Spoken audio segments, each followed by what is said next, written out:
Sebelumnya, Assalamualaikum warahmatullahi wabarakatuh. Waalaikumsalam warahmatullahi wabarakatuh. Oke, selamat pagi. Pagi, Pak. Oke, sehat ya?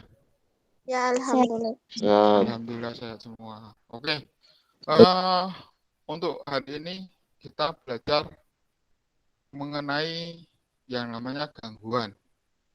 Ya, belajar mengenai gangguan atau gangguan apa ataupun trouble ya. Berarti kita disuruh di situ di kelas 12 ini yang tadinya di kepala silinder itu kita hanya belajar saja ya, belajar dan memelihara. Di kelas 12 ini kalian disuruh untuk menganalisis ya. Menganalisis, mendiagnosis kerusakan-kerusakan yang ada pada kepala silinder.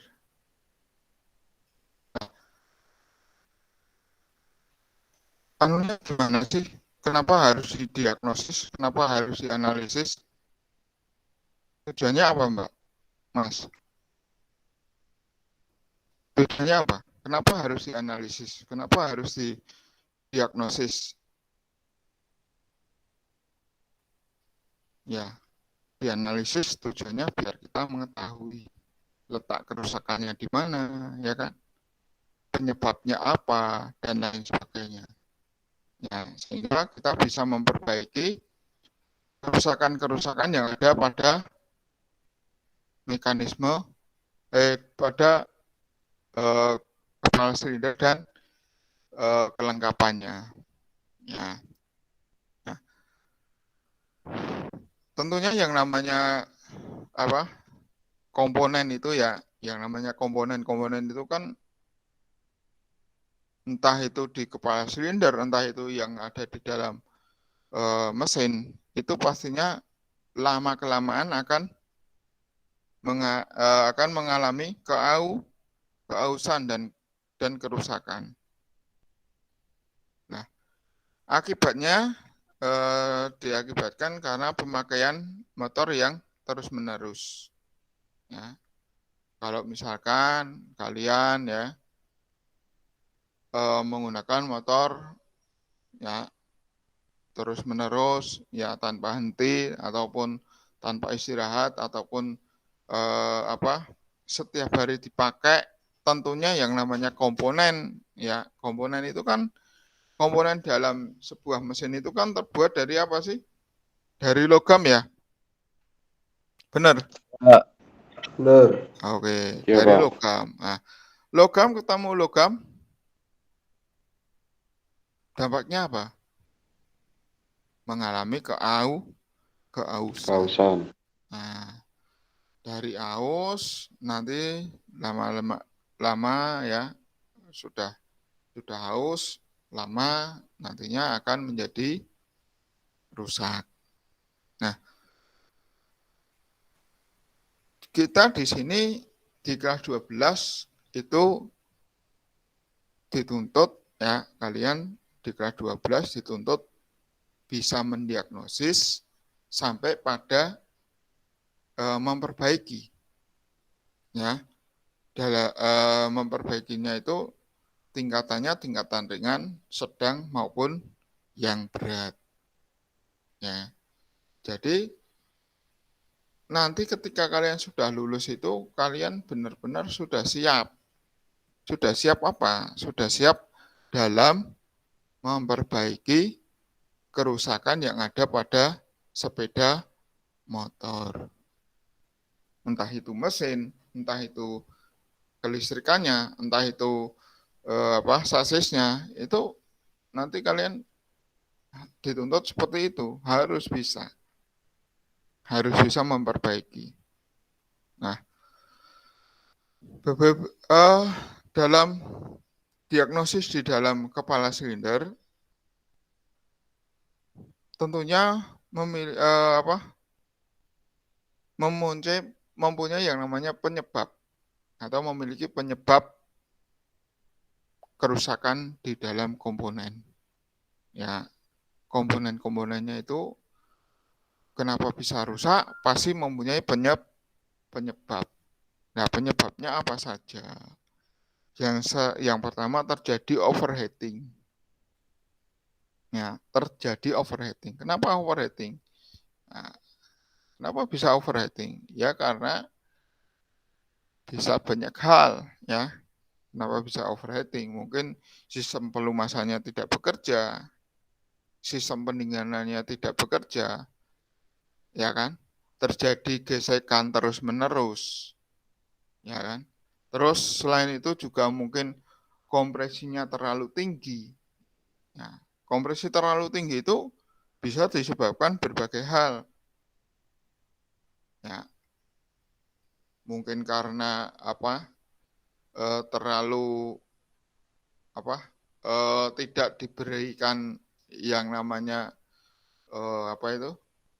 sebuah perpak ya di antara bagian-bagian ya, itu penyebabnya. Nah, selain penyebabnya adalah terjadi overheating, yang kedua adalah kekurangan minyak pelumas. Nah, terjadi kekurangan minyak pelumas. Nah, kekurangan minyak pelumas ini bisa menjadikan nantinya menjadikan penyebab kerusakan pada kepala silinder. Nah, sebelumnya di kelas 11 itu kan pernah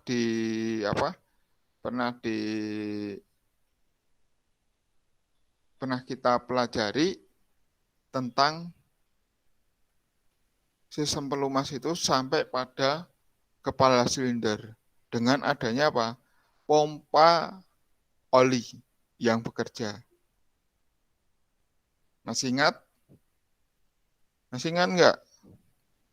Mungkin Mas Dede, Mas Dani, Mas Arwan ya, dan lain sebagainya. Ini yang ada di sini. Nah, tentunya dulu ketika kalian PKL ya, tentunya ketika dulu kalian melaksanakan PKL itu menemukan berbagai jenis kerusakan ya. Ya enggak? Pasti menemukan berbagai kerusakan. Penyebabnya apa, terus solusinya harus bagaimana. Itu pasti. Nah, kekurangan minyak pelumas itu bisa disebabkan karena salah satunya yaitu tadi pompa olinya itu tidak bekerja dengan normal. Kenapa tidak bekerja dengan normal? Mungkin karena sudah komponen pompa olinya sudah mengalami keausan, mungkin ada sumbatan dan lain sebagainya. Nah, ini jadi kan sistem pelumas itu kan dari mesin ya, dari bak oli dialirkan menuju ke mana? Dialirkan menuju ke mana? Dialirkan menuju ke kepala silinder ya. Terus menuju kembali ke bagian-bagian di dalam bak oli atau di mesinnya. Nah, itu kan nanti melewati saluran-saluran atau inlet yang sudah diatur sedemikian rupa sehingga bagian kepala silinder komponennya ya seperti halnya camshaft, seperti halnya pelatuk, seperti halnya klepnya sendiri itu ya, itu terlumasi sehingga tidak menyebabkan keausan yang berlebih. Tapi kalau misalkan tidak ada sistem pelumas, maka yang akan terjadi apa? Ya itu tadi, mengalami keausan yang berlebihan, nantinya akhirnya panas semakin tinggi, yang akhirnya menyebabkan kebengkokan pada klep ya, pada batang katup.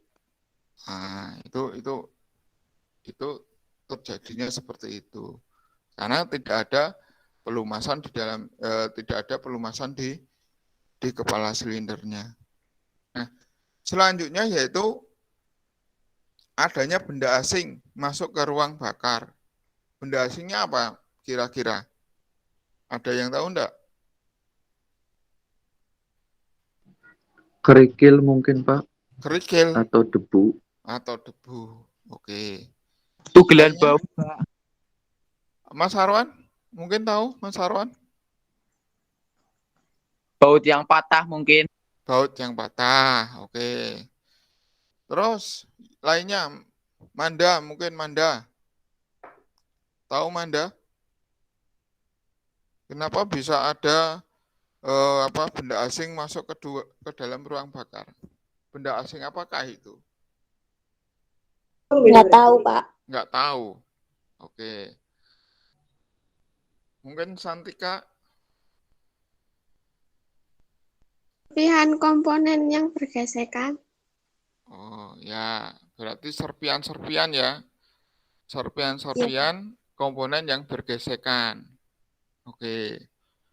Mbak Vira, mungkin tahu Mbak Vira? Kira-kira apa? Nggak tahu. Nggak tahu. Oke. Nggak apa-apa. Mas Nur Zaman. Mungkin tahu Mas Nur Zaman. Air, Pak. Air. Oke. Air masuknya dari mana, Mas? Dari karburator. Dari karburator. Oke. Ya.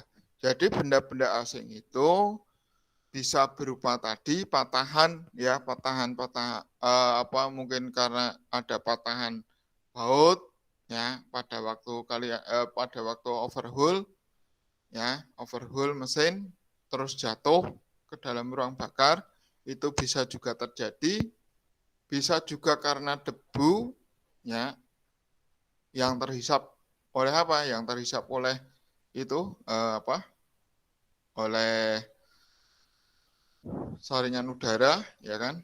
Terus yang jelas adalah serpian-serpian ataupun bekas gesekan antar komponen. Kan besi dengan besi itu kan kalau bergesekan terus-menerus, walaupun di sana ada oli,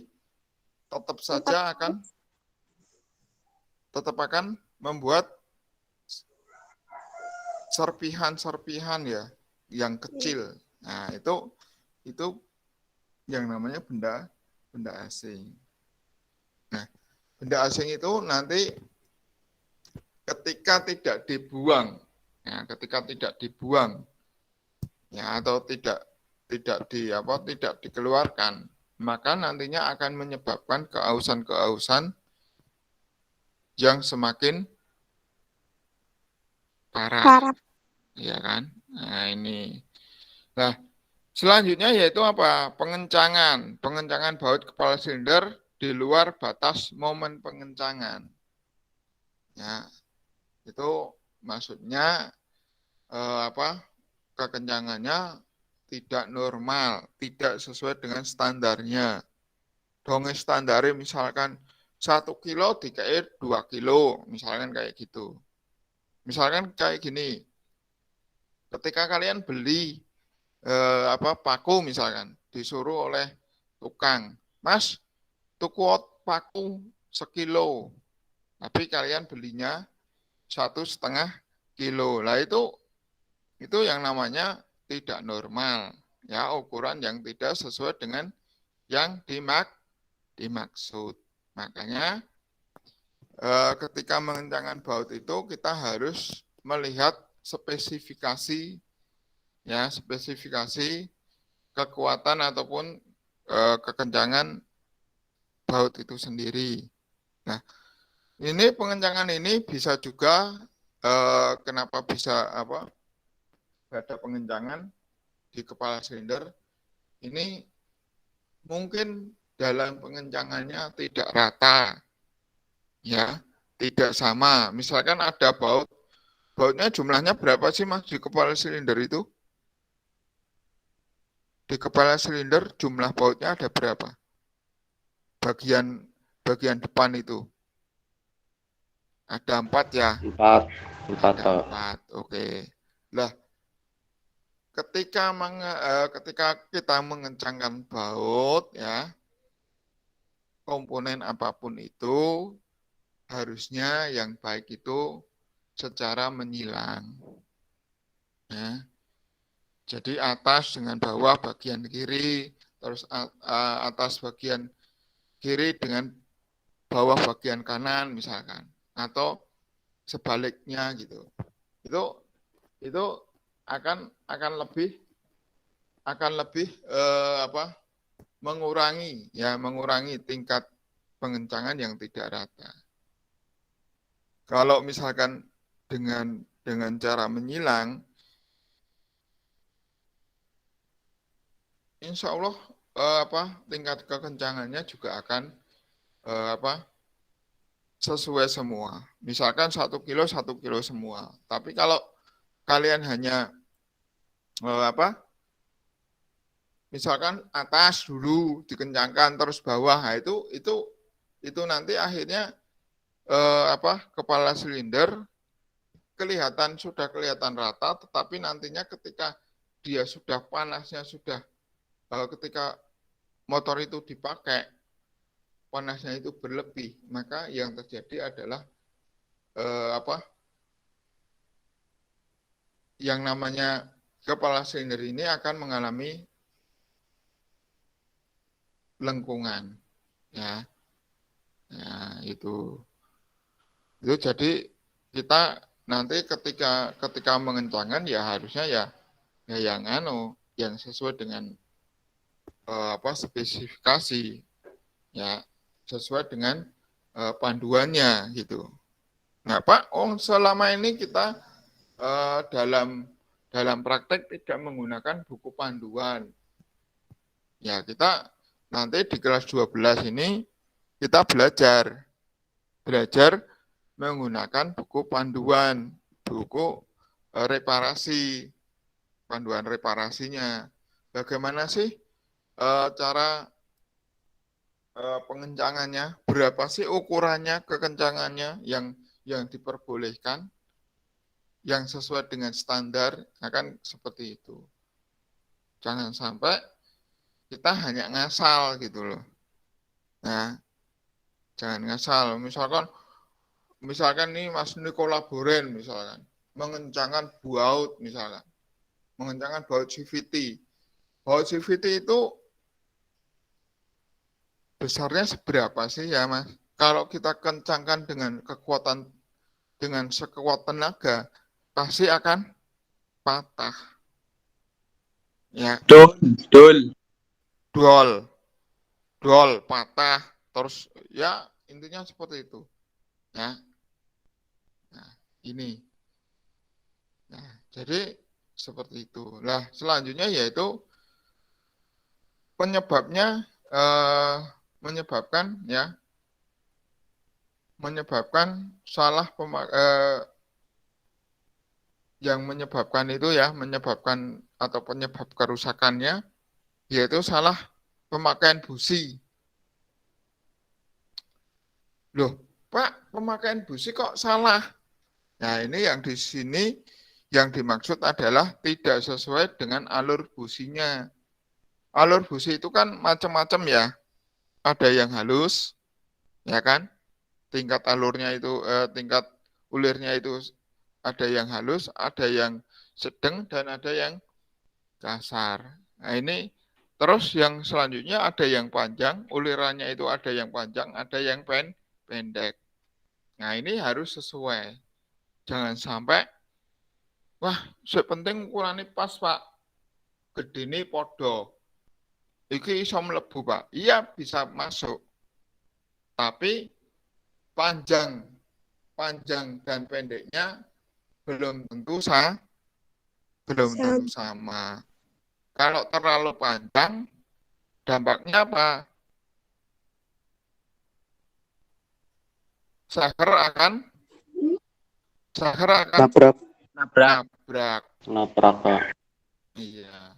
Kalau terlalu pendek, percikan bunga apinya tidak Maksimal. maksimal. Sehingga apa? Sehingga pembakarannya juga kurang optimal. Nah, ini penyebabnya. Jadi penyebabnya itu ada 5.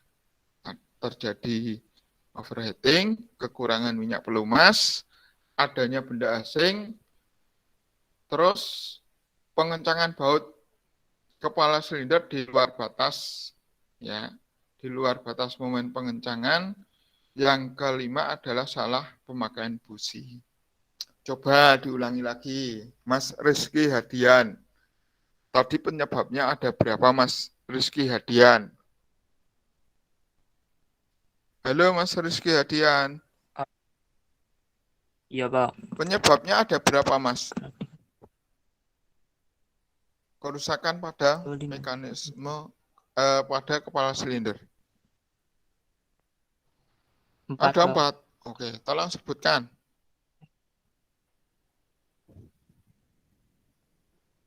Pada baut kepala Ya, silinder, terus? benda asing yang masuk ke dalam ruang bakar, Iya, terus? pengencangan pada busi,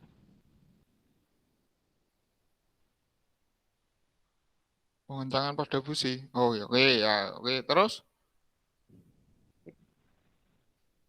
Satu lagi? terus satunya 3 itu Satunya apa? berarti, Pak. Hah? Satunya Mungkin bisa dibantu Mas Juan. Halo, Mas Juan. Mas Juan. Iya Pak, halo Pak. Oke. Penyebab kerusakan komponen kepala silinder tadi ada berapa, Mas?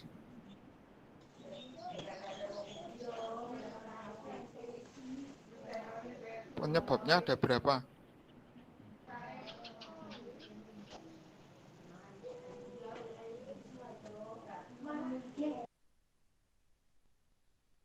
Halo, Mas Juan. Halo. Halo. Iya Pak, Ada berapa, Mas Juan? ada 4 kali Pak. 4. Oke, tolong sebutkan.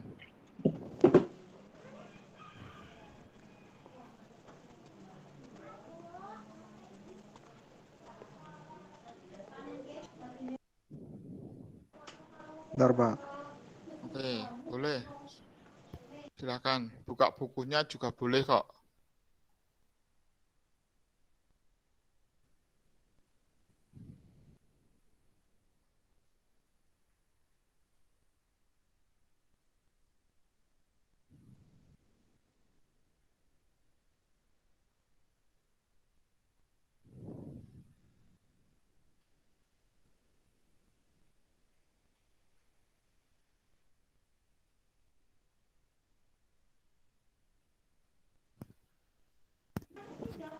Tadi ada 4 ya Pak.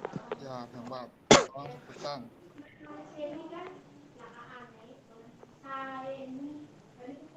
Tadi apa Pak? Itunya Pak.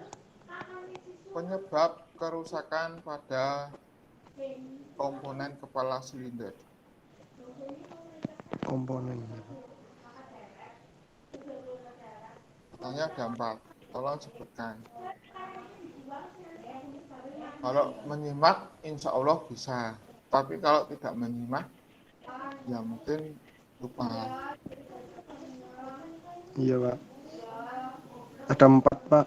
Ya, tolong sebutkan.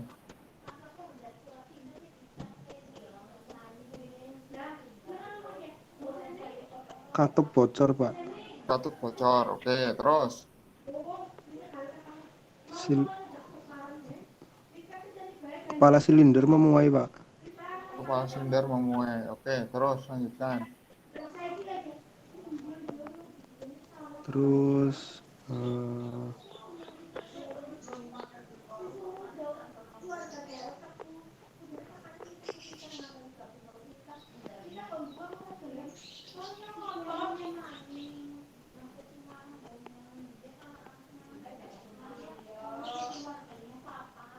Oke.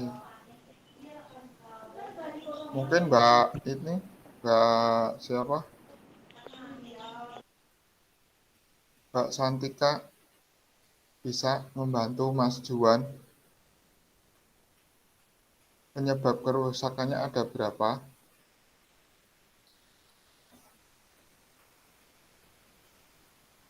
Penyebab kerusakan di dalam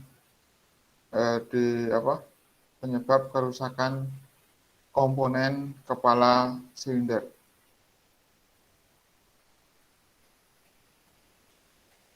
Ada 5.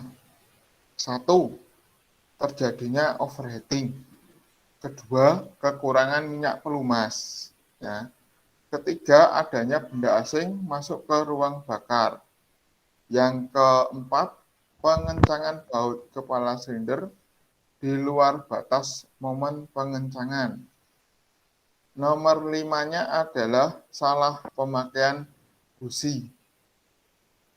Salah pemakaian busi di sini dimaksudkan adalah tidak sesuai dengan alur businya. Entah itu halus ataupun kasar. Ya. Oke? Jelas?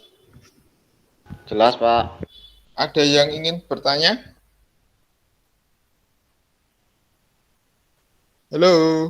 Ada yang ingin bertanya? Halo? nggak ada, Pak. Tidak ada. Oke. Gini. Tolong 16 anak ini, ya. 16 anak, sebanyak 16 anak, tadi 17, ya, yang satu sudah keluar mungkin karena sinyal, ya. Tolong disampaikan kepada teman-temannya. Ya. Tolong disampaikan kepada teman-teman. Sebelum saya panggil ke sekolah, ya, ini karena baru pertemuan kedua. Ya. Nanti sampai pada pertemuan ketiga kok tidak ada etikat yang bagus, tidak mengikuti pembelajaran dengan baik, ya, tidak hadir dan tidak mau bergabung di dalam Google Classroom, ya nanti dengan terpaksa akan saya panggil ke sekolah. Ya. Lah nanti ketika saya panggil, pertama saya peringatkan, ya, panggilan kedua sudah saya serahkan kepada BK. Paham ya? Paham, Pak. Oke. Pak. Untuk Paham, Pak, yang paham. mengikuti pembelajaran daring secara virtual seperti ini, tatap muka seperti ini, akan ada nilai plus atau nilai tambahan dari saya. Oke ya? Oke. Oke, Pak. Oke, Pak. Sebelum Mantap. saya akhiri, yang belum saya panggil namanya siapa? Tunjukkan tangan dengan cara mengklik itu. Oke, Lutfi Herman. Terus siapa lagi? Wais. Terus siapa lagi? Ada lagi yang belum? Rival.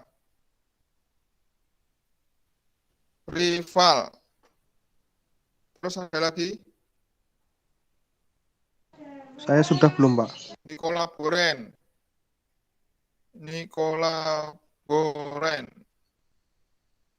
Nomor absen berapa ya, Mas?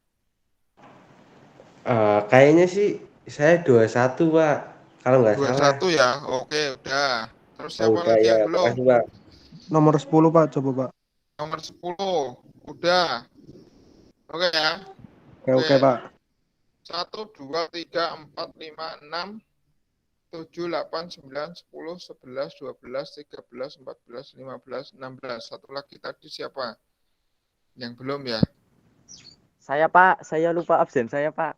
Pangge. Ya, Oke. 27 kayaknya. 27. Oke, udah. Oke ya. Oke, yang lainnya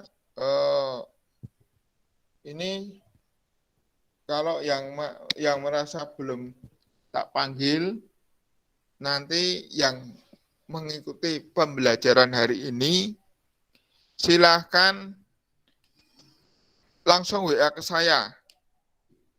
Oke ya? Iya, Pak. Iya, Pak. Oke ya? Oke. Oke. Oke. Oke. Untuk sebelum saya tutup, silahkan nanti setelah ini kalian pelajari ya, materi berkaitan dengan diagnosis, masih sama, diagnosis dilanjutkan ya. Dilanjutkan ya, diagnosisnya untuk dilanjutkan untuk dipelajari. Setelah itu silakan untuk di resume apa yang sudah kita pelajari hari ini. Itu ya. Iya, Pak. Ya, Iya, oke. Pak. Saya ucapkan terima kasih yang sudah mengikuti pembelajaran hari ini. Ya, tolong sampaikan kepada teman-teman yang lain ya, supaya mengikuti pembelajaran ini dengan baik. Masalahnya di kelas 12 waktu kalian singkat. Tidak seperti hanya ketika kalian di kelas 11 dulu. Gitu ya. Oke. Tetap Ya, Pak. sehat ya, tetap sehat. Jaga protokol kesehatan dimanapun kalian berada. Oke, itu tugasnya tadi ya. Jadi kalian setelah ini silahkan kalian pelajari lagi materi hari ini. Setelah dipelajari, kalian resume yang sudah kita pelajari. Itu ya. Iya, Pak. Semoga pandemi ini cepat berlalu sehingga kita bisa melaksanakan pembelajaran PTM, ya, pembelajaran tatap muka. Itu saja dari saya.